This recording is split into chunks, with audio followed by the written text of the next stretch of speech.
Introdução ao livro de Isaías. Apesar de declarações em contrário, o livro de Isaías contém muitas indicações de ter sido escrito pelo próprio profeta, que leva o nome de Isaías, durante os reinados de Uzias, Jotão, Acais e Ezequias, e durante os primeiros anos em que Manassés foi corregente com Ezequias. As introduções aos capítulos 1 e 2 até o 12 e 13 até o 24 começam com títulos que identificam o conteúdo desses capítulos como as palavras, visões ou oráculos de Isaías.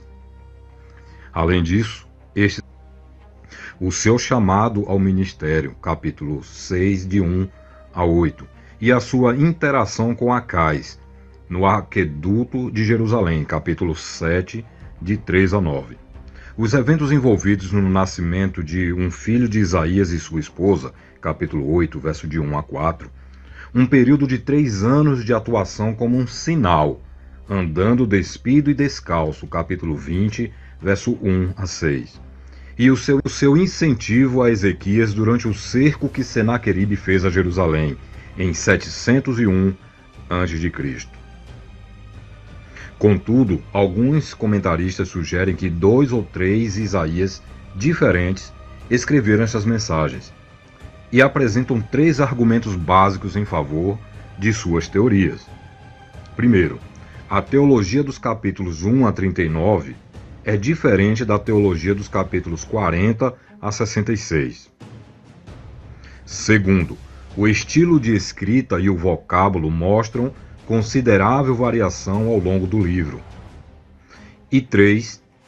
Os capítulos 1 a 39 predizem a queda de Jerusalém em algum momento no futuro, ao passo que os capítulos 40 a 66 pressupõem que Jerusalém já está em ruínas e as pessoas estavam se preparando para retornar. Alguns usam essas diferentes circunstâncias históricas e ênfases teológicas para afirmar que outro profeta chamado Deutero-Isaías escreveu os capítulos 40 a 55, no período do exílio, e que um terceiro profeta chamado Trito-Isaías escreveu os capítulos 56 a 66, na era posterior ao exílio.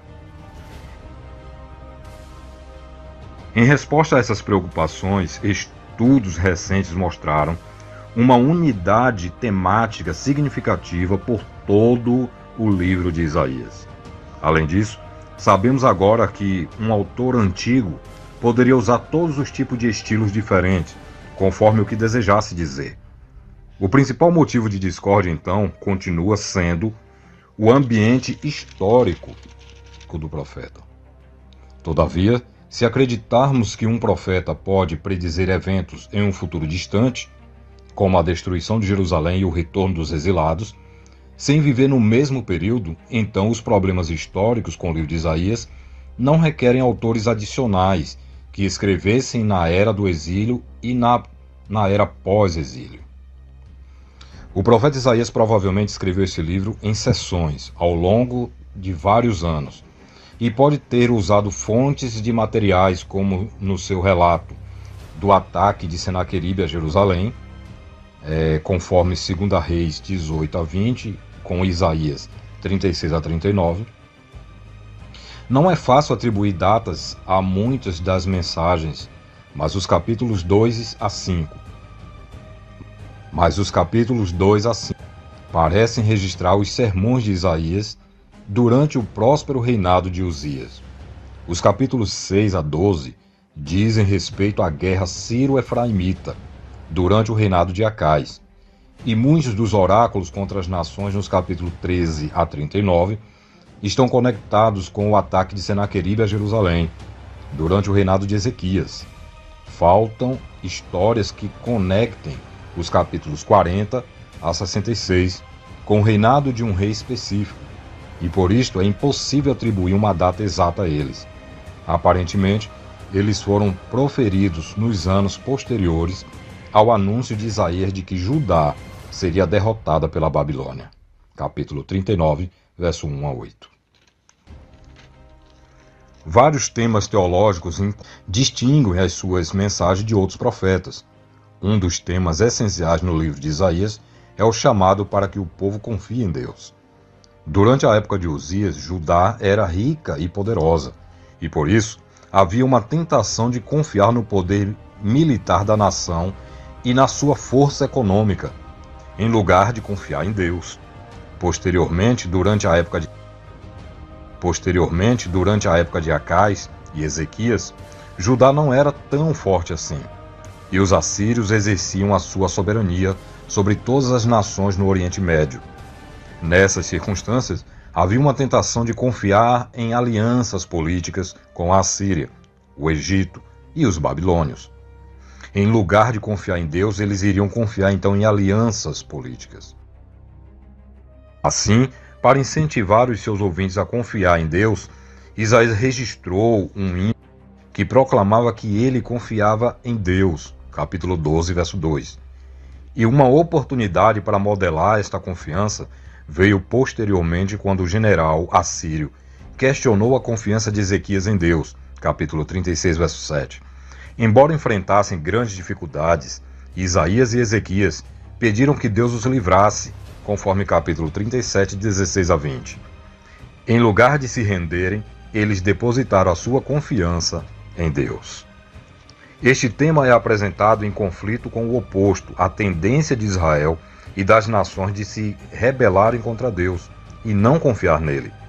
Desde o primeiro capítulo, o povo de Deus é retratado como filhos rebeldes, capítulo 1, verso 2 a 4, que pecavam contra ele, não ofereciam sacrifícios que o agradassem, conforme capítulo 1, verso 11 a 15, eram infiéis, eram assassinos, oprimiam os fracos e adoravam-os, conforme capítulo 1, 21 a 23 e 29 a 31. Isaías ensinou que tudo o que é soberbo e exaltado será humilhado e abatido e que somente Deus será exaltado. Capítulo 2, verso 9 a 17. A soberba levará ao juízo divino e, por isso, Isaías exortava os seus leitores para que se humilhassem. O que Deus deseja de seus servos é que eles exaltem e sigam as suas instruções. Acais não estava disposto a dobrar seus joelhos e a servir a Deus. Capítulo 7, 1 a 12.